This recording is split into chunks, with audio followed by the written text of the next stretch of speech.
মাধ্যমে শরীর থেকে অতিরিক্ত ইউরিক অ্যাসিড বেরিয়ে যায়। যখন সেটা বেরোতে পারে না, তখনই শরীরের নানা সমস্যা দেখা দেয়।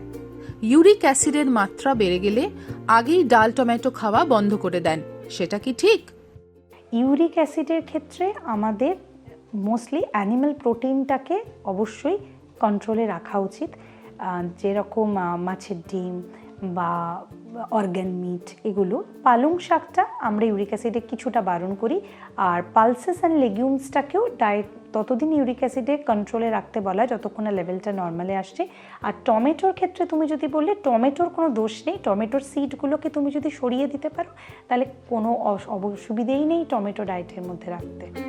প্রোটিনযুক্ত খাবার কম খাওয়াই ভালো। তার সঙ্গে সম্পূর্ণরূপে মদ্যপান বন্ধ করুন। অ্যালকোহল খেলে ইউরিক অ্যাসিডের মাত্রা বাড়ে। এছাড়া ব্যালেন্স ডায়েট মেনটেন করলে কোনো সমস্যা হয় না। ডাউনলোড করুন এই সময় অ্যাপ iOS ও অ্যান্ড্রয়েডের জন্য।